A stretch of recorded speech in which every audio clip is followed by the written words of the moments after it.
NFL week 13. Okay. Having a good time. Had a couple weeks off. Have to take a couple weeks off during the basketball season. Not easy to get all these recordings done while you're a full-time basketball mode and teaching mode. But every couple of weeks, I'm going to chime in, try to get back on every week. But sometimes you got to do what you got to do. Make sure your basketball team is settled. By the way, Sharks off to a 2-0 start.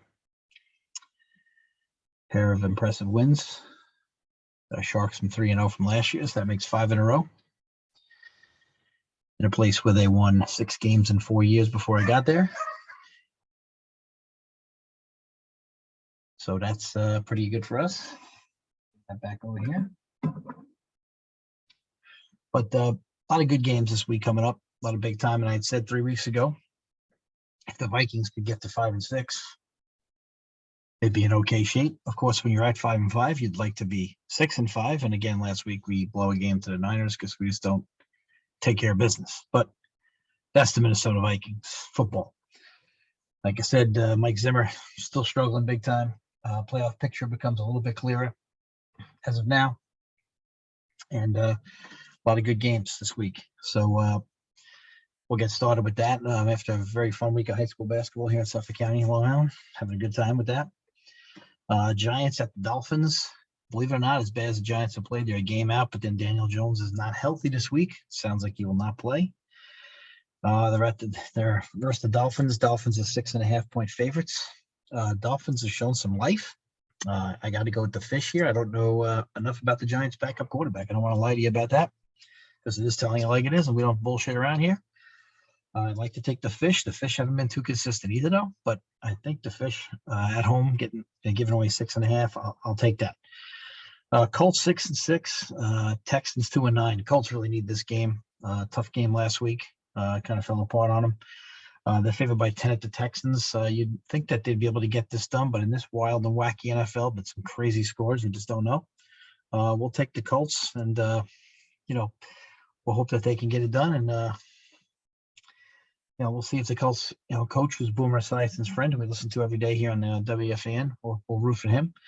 And the Colts are 6-6. They get this game, they're in good shape. The AFC playoff picture is a little more murky than the NFC. NFC has a couple of teams way up top and then a bunch in the middle. Whereas the AFC, everybody's kind of in the middle. My Vikings favored by 7 at the Lions. Last time we struggled, I would not take the Vikes with these points. No Dalvin Cook today. That's a big one. We're lucky to have Madison as a backup. Always really liked him. Hopefully we can get some jet sweeps and get Jefferson the ball, see if we can do some different things. Zimmer's got a magic lock better than he does. Lions have played some teams really tough. I know they're 0-10-1, but obviously 0-10-1 is not a good record, but obviously, they can be a tough team. They've dealt some blows to some teams, but we have to see. They're going to be tough today in Detroit, and they got nothing to lose. So 4th and 4, 4th and 3, they're just going to go for it. That's good. So that'll be something that we got to talk about. Then we got Vikes by 7. I'll take the Lions in that game. Eagles at the Jets. I'm hoping the Jets can help me out. The Eagles are favored by 5. Eagles are on the periphery of their playoff race at 5-7. The Vikings are 1 game out as of now. They lose the tiebreak to the Skins, although I'm not really worried about the Skins. I don't think the Skins are. That's right. I said Redskins. If you don't like it, get over your ass. Tired being politically fucking correct. It's bullshit. So Eagles at 5-7. All right. Like I said, they're behind the Vikes and the Deadskins, but we need to find a way to get the Jets a W today. Although the Rook didn't look too good last week. Wilson didn't look too good, but they got a W. So we're gonna root for the Jets, but I would pick the Eagles if you maybe do it without my heart. Eagles to take by the 5. Although Jalen Hurts last week looked as bad as it gets versus the Giants, it does look like he was actually trying to throw the ball to the other team. I'd actually do an investigation. Cards, who I think are the best team in the NFC if Kyle is healthy. 9-2. They're at the 4-7 Bears. I'd like to put the Bears out of my misery because I have to play the Bears twice in the next 5 weeks after today. I'd like to get a dead Bears team, and if the Bears can hang around, they're not going to be a dead team. That'll be a division game. It'll be 2 tough games, and maybe we can't take advantage of that. But if we can get a dead team, maybe they'll quit. The Cards are favored by 7.5 at the Bears. I would take the Cards today, unless we got some inclement weather, which I don't know about. Last time I checked, it wasn't too bad. As long as it's dry, I think we're in good shape. Chargers at the Bengals. My man Chick's Bengals have finally responded and took care of the Steelers last week. Chargers are 6-5, Bengals at 7-4. This is the game of the week in my book. It's got playoffs written all over it. This and the Bills-Pats game is just fascinating. This is like a wild card special here. Although the Bengals could still win that division. 2 teams fighting for consistency, fighting for respectability. Chargers, like I said, tough team, but on the road against the Bengals, we'll see. I mean, this is a great game. Bengals favored by 3. I would take the Bengals in this game. I think 3 is a good line. There'd be a lot of pushes on this game. I could see the Bengals winning by 3. We'll see if the Chargers can straighten out some of their issues they've had recently. Then we got some tough game here. We got the Bucks at the Falcons. Bucks favored by 10.5. I'd like to get the Falcons out of here. Falcons are at a 5-6 clip, and they're top my Vikes. We'd like to get them the hell out of here and buried for good. Bucks are 8-3 in a solid position, like I mentioned before. NFC has got some guys who are way out in front, and then the back 2 or 3 are all murky. And the Rams have thrown themselves into the murkiness, despite the fact that they looked like world beaters early on. So I'll take the Bucks here, 10.5. Although the Falcons have ways of keeping it close. Jags 2-9 at the Rams. Speaking of the Rams, my man Rosebud, that's his favorite team. I just can't imagine the Rams not taking care of business here. I think the Rams originally were the best team, but right now they're not playing the best of all the teams. I still believe in them, though. I think the football gods have gotten some revenge on them and some shady characters, guys who are a pain in the ass. And so sometimes that happens. I believe in the football karma gods, just like I believe in the baseball and the basketball karma gods. But Rams favored by 13. Jags playing a little bit better.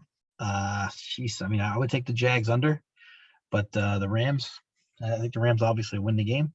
Then we got the Deadskins at the Raiders. Raiders 1.5-point favorites. I'm hoping the Raiders can get it together. There's been a team that's been through more than the Raiders. I don't know what it is. We have wide receiver situations, John Gruden situations. This team is still 6-5 after all that. That's an amazing accomplishment by the staff and the organization and the players themselves, just to stay this positive and be able to compete on a weekly basis. Another big game, a lot of big games today. So the Skins trying to stay alive in the race, and the Raiders 6-5. Like I said, at home, you'd like to see the Raiders hold on to that for my sake as a Viking fan. Then we got the Ravens 8-3 at the Steelers. Steelers on that last leg here. You always get that 4:00 Ravens Steeler game in the cold weather late in the season. Maybe it'll be a little colder down there in Pittsburgh today. We'll see. By the way, shout out goes to University of Pittsburgh offensive lineman Matt Kincalvis, who I coached at Eastport South Mountain basketball. He's a redshirt sophomore and starting, and the Pitt Panthers won the ACC championship yesterday. So congratulations to the Pitt Panthers. Going to get a great bowl, and couldn't be happier for Matt. Always was a first-class kid. And now he's a first-class man. And he's, like I said, redshirt sophomore, playing great hands, great feet, big, strong kid. Happy for him, happy for all his family. Congratulations to Matt, by the way. Then, of course, we got the Niners, so I need a little revenge on her at the Hawks. Niners are favored by 3. I need Russell Wilson to step up, although it looks like the Seahawks are going to start breaking it down. Hopefully they can get a win before they break it down. Joey G didn't make good throws last week, but again, the Vikings let the Niners run all over them. And Joey G was not good, but we didn't take advantage of situations and lost the game a couple of times on 3rd and 11, 3rd and 14. We didn't get off the field, and Joey G missed some throws just outright, and we still didn't take care of business and did a bad job on 3rd down and long, which is supposed to be Zimmer's specialty. But then again, no Danielle Hunter again, and Barr's always injured. It's just like we spent so much money the last 2 years on these guys, and they've Danielle Hunter's played maybe 3 games, 4 games for us. It's a shame because Danielle Hunter was on pace to be one of the best sack recorders of all time. If you look at sacks per game in his career, he was leading the list all time at that point. But again, not enough big enough sample size. But Broncos at the Chiefs, big game here. 6-5 Bronx at the 7-4 Chiefs. Chiefs are favored by 9. Broncos have been winning ugly. This is one of those games where you just don't think they'll have enough firepower. Although Teddy can come out, he'll just keep that straight face on, never show any emotion. He'll just take you apart sometimes, and he'll throw 20, 25 passes for only 200 yards. But at the same time, he keeps the chains moving. I remember that's one of the guys, my favorite guys, is the Vikings fan, is having Teddy. One of my biggest regrets is him getting hurt like that. Because he took us down the field against the Seahawks, and then we missed the kick, unfortunately. But I feel like Teddy has the ability to do it today. I just don't know if the Broncos are ready for that, and Arrowhead's a rough place to play. We'll see what the Chiefs are up to. The Chiefs really need this game. They could solidify a good stronghold in this division. This division has everybody over 500. Like I said in my football preview of the AFC West, I thought that was one of the best divisions in football, and I was right. I hear on telling it like it is. Both Wests this year I thought were really good. We didn't expect the Seahawks to be 3-8, but everybody else in that division is over 500. And I was right about that one too. So here we are. Don't tell them like it is. Right on, as always. Bills hosting the Pats. For all you Belichick haters out there, this guy won games with Cam Newton last year and won 7 games with Cam Newton, who couldn't throw up right now. Cam's still not healthy. I don't care what anybody says. When a guy who used to have a cannon for an arm throws a 10-yard out and it's short all the time, it tells you that something's wrong there. The body is taking its toll with that style of play, and it's going up to Cam, unfortunately. And I wish someone would just let his arm get healthy before we bring him back. I still think he has something left, but you got to have a healthy arm when you're playing quarterback. Pats 8-4 at the Bills. Bills are favored by 3. I think the Bills will win this game. I still don't think, we've heard the last of the Bills here, but if the Pats can take this game, I want to hear Belichick coach of the year. People blah, blah, blah, Tom Brady. Well, Tom Brady went to a loaded team, and Tom Brady we love. But the bottom line is Bill Belichick, 8-4, rookie quarterback. Saying something else. All right. And that's what a couple of bad losses could be. 9-3 easily giving that game away for the Dolphins early on, first game of the season. So it's a big week. Like I said, for me, the game of the week, just at a personal interest, is so much fun with that Charger Bengal game. I think that's a lot of fun, that game right there. And I also think that the Broncos Chiefs is a great game, and the Pats Bills. 3 great games to watch today. Of course, we got to get our Vikes back on track here. See if we can get to 6-6 today. And after that, we got 1 left with the Pack, 2 with the Bears, 1 with the Steelers. Oh, by the way, Ben Roethlisberger said this will be his last season. And, we'll try to go from there. And then we got a game with the Rams, too. So the schedule is really rough. I think 9-8 will get you in the NFC this year. I can't say that'll always be the case in the future. But I think 9-8 will have the right thing as long as you're winning those conference games. That's that first tie break when you're tied in a group. And right now there's a log jam at that 5-6 mark. So obviously a loss today and the Vikes would be done. But get to 6-6, we're working in business. And that's why I told you weeks ago and telling like it is, the Vikes got to 5-6. They could find a way to get in because they could get to 6-6, you would hope. Versus the Lions, even though it's on the road. Hopefully Mike Zimmer's not asleep at the switch and we can manage the clock. That would be nice.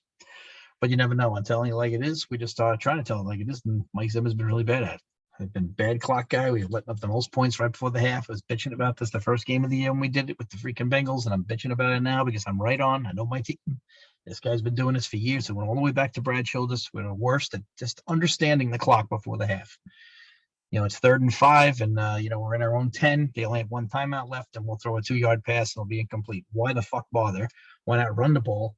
Let them make the decision. You force them to use a timeout, or you run out the half. Kick it away. This is the kind of mistakes that we've made over and over since Brad Childress, and that's a long time ago. So this is the kind of crap that has to stop. And this is why Denny Green is still my favorite coach besides Bud Grant, because he actually did know how to run the game. Running the game, very underrated part of this. And it's funny. Last week you watched the Niners when they're playing the Vikes. Once they got a lead, all their snaps are under 5 seconds on the play clock. They're running the ball. That's the way you do it. And the Vikes just don't do that. So hopefully this week we'll get some good games. Hopefully we can get the Vikes back on track. And that'd be really exciting if we could. And hopefully we do that. That being said, hopefully we can have some more fun on Telling Like It Is.